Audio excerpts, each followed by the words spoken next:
آپ ٹک talk use کرتے ہیں، اب اس میں شرعی قیودات کا تو کہنا ہی مجھے بڑا ہے وہ لگتا ہے عجیب صحیح کہ اس میں کیا آپ شریعت کو لے کے چلیں گے.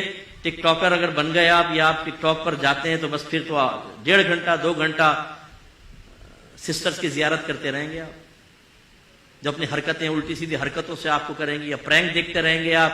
اس پرینک کے اندر حرام اور گناہ کبیرہ. کمبخت یہ ارننگ کے لیے انہوں نے ایسا سلسلہ رکھا ہے جس سے کسب خبیث ہو رہا ہے. جتنے پرینک کرنے والا اگر کوئی مجھے سن رہا ہے، تمہاری میدان معاشر میں اتنی گرفتیں کچھ امتحان اگر توبہ نہ کرو تو یہ بات بھی بڑی بری لگے گی، مجھ پہ بھی کوئی اٹیک کر دیں گے کسی اس میں. لیکن یہ جو پرینک، آپ پرینک دیکھ دیکھ کے حوصلہ افزائی کرتے ہیں. ایک پرینک جی 1 لاکھ نے دیکھا ہے، 2 لاکھ نے، 3 لاکھ نے، 4 لاکھ نے، آپ دیکھ دیکھ کے حوصلہ افزائی کر رہے ہیں. فالوئنگ آپ بڑھا رہے ہیں، ویورشپ آپ ان کی بڑھا رہے ہیں، وہ ارننگ کر رہا ہے اس سے. پھر کہتے ہیں ہم تو آخر میں معافی مانگ لیتے ہیں. اس کا مطلب تمہارے ابا کے منہ پہ 2 تماچے یہاں سے 2 تماچے یہاں سے ماروں اور آخر میں کہوں حضور معاف کر دیجیے گا بچہ سمجھ کے، اور آپ کے ابا کا چلو اچھا معاف کیا، تو آپ میرے تھپڑ مارنے کو نظر انداز کر دیں گے؟ بتائیے ذرا، کر دیں گے؟ نہیں کریں گے.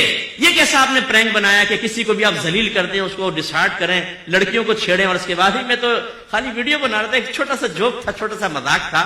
یہ حرام اور گناہ کبیرہ ہے، اور اس میں ہمارے نوجوان غیر ارادی طور پہ شریک ہو کر اپنے نام اعمال میں روزانہ لاکھوں گنا لکھوا رہے ہیں. اللہ تعالی ہم سب کو معاف فرمائے. میری کوئی